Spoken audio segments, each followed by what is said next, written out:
Hello friends, नमस्कार। मैं हूं कमलेश गुप्ता और आज हम चर्चा करने वाले हैं एक ऐसे यूनिवर्सिटी के विषय में जो कि भारतीय इतिहास के लिए बहुत ही महत्वपूर्ण यूनिवर्सिटी था, जहां पे विदेशों से बच्चे पढ़ने के लिए आते थे, अध्ययन करने के लिए आते थे और जो यूनिवर्सिटी ने बड़े से बड़े विद्वान को दिया था, जहां से बड़े बड़े विद्वान विश्व के लिए कार्य किया। जी मित्रों, वह यूनिवर्सिटी था नालंदा यूनिवर्सिटी। और नालंदा यूनिवर्सिटी की चर्चा करना इसलिए ज़रूरी है क्योंकि अभी हाल ही में अपने देश के प्रधानमंत्री माननीय नरेंद्र मोदी जी ने अभी वहां नए कैंपस का उद्घाटन किया, जिसकी वजह से नालंदा विश्वविद्यालय काफ़ी चर्चा में है। नालंदा विश्वविद्यालय का इतिहास हम जानेंगे कि वह नालंदा विश्वविद्यालय जो 450 ईस्वी में गुप्त वंश का राजा कुमार गुप्त ने उसने बनवाया था। जी मित्रों, 450 ईस्वी में यह यूनिवर्सिटी बना था और उसकी विशेषता क्या थी, उस यूनिवर्सिटी की खासियत क्या था, तो दुनिया का पहला एक ऐसा यूनिवर्सिटी था जहाँ पे आवासीय सुविधा उपलब्ध थी और वह भी निःशुल्क था। शिक्षा भी निःशुल्क था, रहने के लिए निःशुल्क था, भोजन के लिए निःशुल्क था, सारी चीज़ें निःशुल्क थी। और वह चलता कैसे था, तो वो राजा के अनुदान से चलता था और कुछ लोगों के अनुदान से यह विश्वविद्यालय चलता था। यह 12 हेक्टेयर से ज़्यादा एरिया में डेवलप था, विकसित था। और बात करेंगे कि यहाँ पे पढ़ने आने के लिए कहाँ कहाँ से छात्र आते थे, तो आप जानेंगे चीन के छात्र आते थे, तिब्बत से आते थे, कोरिया से आते थे और मंगोलिया से आते थे, श्रीलंका से आते थे, साथ ही साथ दक्षिण पूर्व यानी इंडोनेशिया से भी आते थे, साथ ही साथ जापान जैसे देश से भी छात्र पढ़ने के लिए भारत में आया करते थे। वह यूनिवर्सिटी जो विश्व का पहला यूनिवर्सिटी था जो आवासीय था, साथ ही साथ अपना प्रमुख स्थान रखता था। आज के दौर में आप देख रहे हैं कि विश्व में टॉप 10 में भी कोई यूनिवर्सिटी अपने भारत का नहीं है। उस समय यह यूनिवर्सिटी पूरे विश्व के लिए प्रसिद्ध था। अब बात करेंगे तो यहाँ पे शिक्षा किस किस चीज़ की दी जाती थी, तो यहाँ पे शिक्षा बौद्ध धर्म की दी जाती थी, यहाँ पे शिक्षा वेद की दी जाती थी, यहाँ पे वैदिक शिक्षा दी जाती थी, यहाँ पे भारतीय दर्शन का शिक्षा दिया जाता था, विज्ञान का शिक्षा दिया जाता था, चिकित्सा का शिक्षा दिया जाता था, आयुर्वेद का शिक्षा दिया जाता था, गणित का, व्याकरण का, राजनीति शास्त्र का, साथ ही साथ अर्थशास्त्र जैसे विषयों का भी यहाँ पे शिक्षा दिया जाता था। आप समझिए कि यह कैसा यूनिवर्सिटी था। और यह इस यूनिवर्सिटी की बात करें तो यह देखेंगे 10,000 यहाँ छात्र प्रतिवर्ष अध्ययन करते थे और 2,000 शिक्षक हुआ करते थे, यानी 10,000 छात्र और 2,000 शिक्षक, ये रेशियो था। बात करें वहाँ प्रवेश करने की, कैसे प्रवेश दिया जाता था बच्चों को, तो प्रवेश योग्यता के आधार पे ये दिया जाता था। जाति, धर्म, मजहब, देश किसी के नाम पे नहीं, योग्य विद्यार्थियों का चयन किया जाता था। आप इसी से अंदाजा लगा लीजिए कि इस यूनिवर्सिटी में प्रवेश लेने से पहले गेट पर ही वहाँ का जो चपरासी होता था वह साक्षात्कार लेता था। यदि वह पास कर देता था फिर एंट्री मिलती थी। आप समझिए कि जिस यूनिवर्सिटी का चपरासी गेटकीपर, जिस यूनिवर्सिटी का गेटकीपर साक्षात्कार कर रहा हो, आप समझिए कि वह यूनिवर्सिटी में पढ़ाने वाले अध्यापक कितने योग्य होंगे कि जहाँ का चपरासी इतना योग्य था। यहाँ पे हम बात करें कि सबसे बड़ी एक तो ये विशेषता थी कि यहाँ पे इतने विशालकाय पुस्तकालय था, लाइब्रेरी था, जो आज भी दुनिया में किसी यूनिवर्सिटी के पास उतना बड़ा लाइब्रेरी नहीं है। 9 मंजिला लाइब्रेरी था, 9 तल थे और उस लाइब्रेरी में लगभग 3 लाख से ज़्यादा पुस्तकें थी। और आप ये भी ध्यान रखेंगे कि पुस्तक उस समय, जब भी, अब उस समय की बात है कि जब प्रिंटर का भी आविष्कार नहीं हुआ था, प्रिंटर नहीं था, पांडुलिपि विधि के द्वारा लिखा जाता था और सजा के रखा जाता था।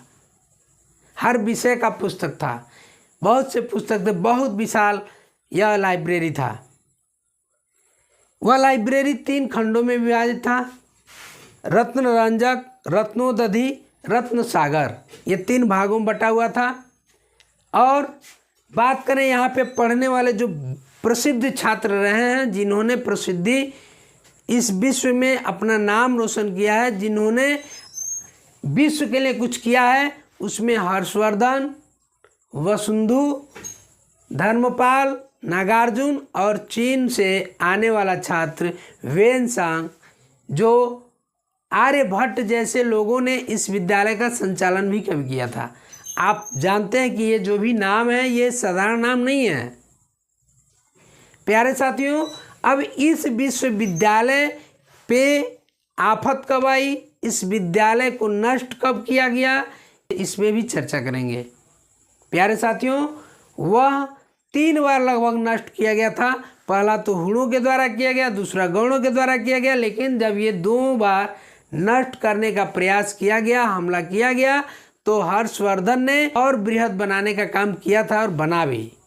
लेकिन तीसरी बार जब आक्रमण किया यह बख्तियार खिलजी 1193 में, तो यह यूनिवर्सिटी पूर्ण रूप से ध्वस्त हो गया, पूर्ण रूप से नष्ट हो गया।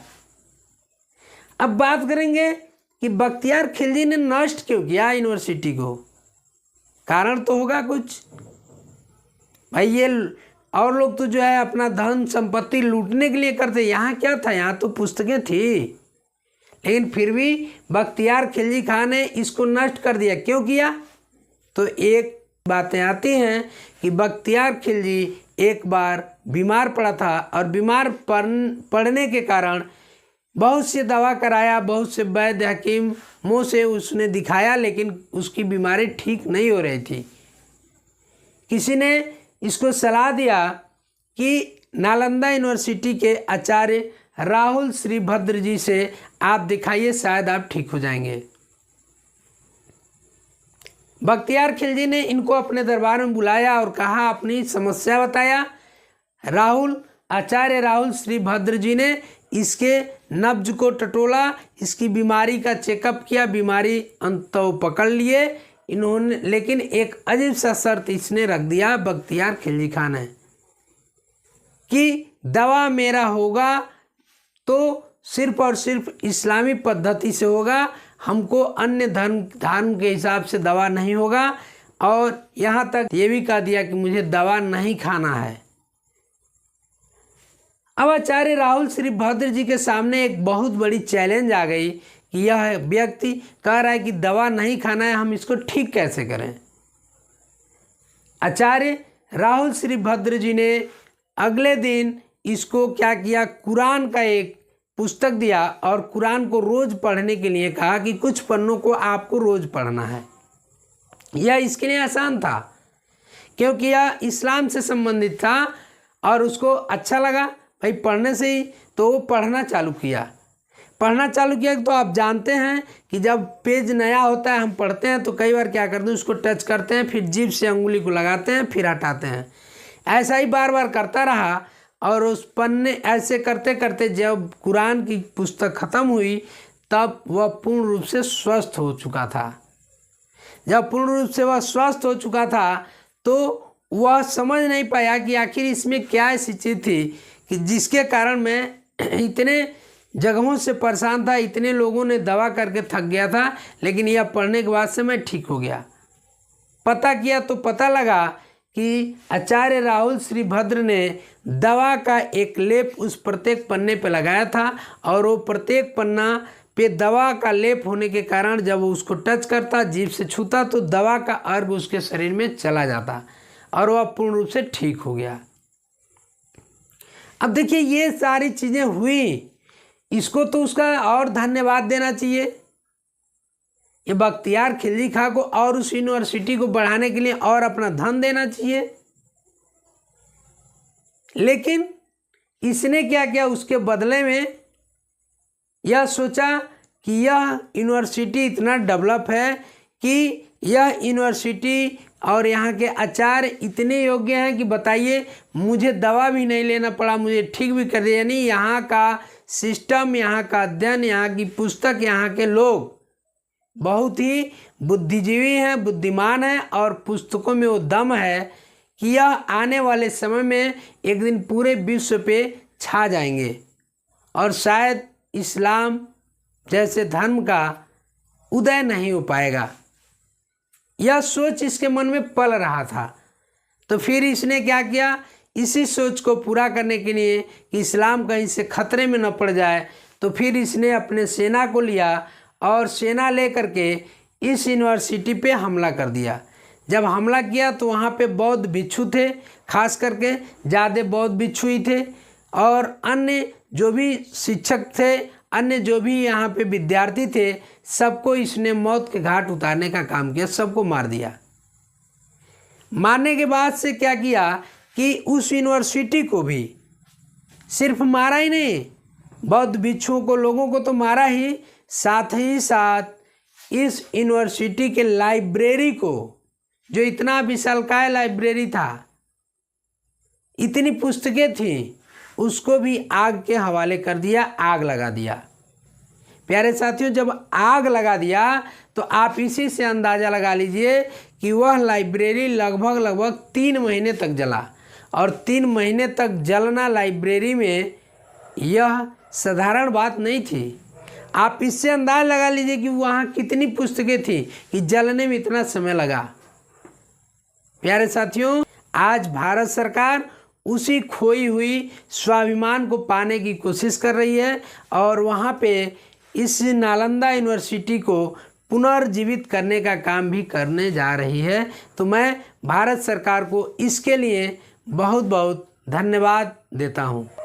प्यारे साथियों, यह आपको जानकारी कैसा लगा कमेंट करके ज़रूर बताएंगे, और अच्छा लगा हो तो प्लीज़ 2 लोगों में कम से कम आप इस चीज़ को शेयर कर दें, ताकि हम अपने गौरवशाली इतिहास को जान सकें, पहचान सकें।